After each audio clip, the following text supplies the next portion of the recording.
परम पूज्य गुरुदेव और वंदनीय माता जी के चरणों में कोटि कोटि प्रणाम। आप सभी को प्रणाम। पुस्तक गायत्री चित्रावली में आज हम सभी सुनेंगे बंधन से मुक्ति। मनुष्य अपने बंधनों में बंधा हुआ है, जिस प्रकार जाल में जकड़ा हुआ पंछी अपनी वर्तमान स्थिति में दुखी होता है और उससे छुटकारा पाना चाहता है, पर सफल मनोरथ नहीं हो पाता। उसी प्रकार मनुष्य भी अपनी परिस्थितियों से दुखी रहता है, अपनी बुरी आदतों से दुष्परिणाम भुगतता है, परंतु उनसे छुटकारा नहीं मिलता। रास्ता खोजता है पर मार्ग नहीं मिलता। जेल खाने में बंद पड़े हुए कैदी की तरह उसके प्रयास विफल होते रहते हैं और मुक्ति का द्वार बंद दिखाई पड़ता है। ये बंधन क्या है, कैसे है, किसके द्वारा बांधे गए हैं, इतना समझना भी कठिन है। आत्मज्ञान का जब प्रकाश होता है तभी उसकी गांठें दिखाई देती है। रामायण उत्तरकांड में ज्ञान दीप वर्णन में गोस्वामी जी ने इन बंधन ग्रंथियों के खोलने का मार्ग बताया है।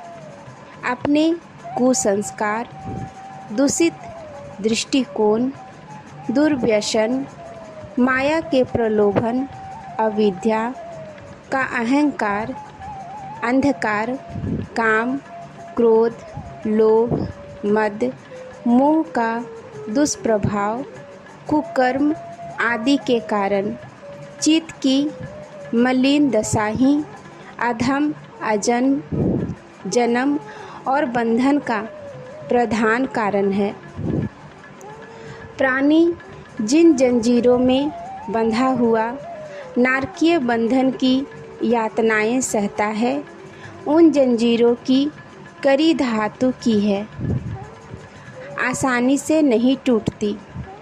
योगी, यति, साधु एवं तपस्वी भी फिसल पड़ते हैं और फिर उन्हीं प्रलोभनों के कुचक्र में फंस जाते हैं। इंद्र और चंद्रमा जैसे देवता, व्यास और विश्वामित्र जैसे ऋषि जिन कुसंस्कारों से फिसल पड़े, उनसे साधारण जीवों का मोहित रहना कोई आश्चर्य की बात नहीं। माता की कृपा का वरदान जब साधक अपनी तपस्या द्वारा प्राप्त करता है तो उसे दिव्य शक्ति की ऐसी सहायता प्राप्त होती है जिसके कारण अनेकों जंजीर कट जाती है।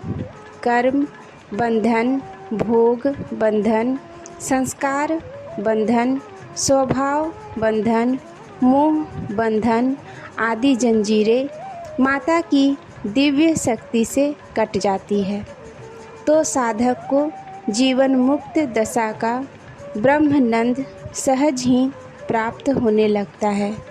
आजीवन कैद से छूटने वाले कैदी तथा जाल में जकड़े हुए पंछी को छुटकारा मिलने पर जो सुख होता है, उससे अनेकों गुना सुख भव बंधन में असंख्य जन्मों से जकड़े हुए प्राणी को मुक्ति पाकर उपलब्ध होता है।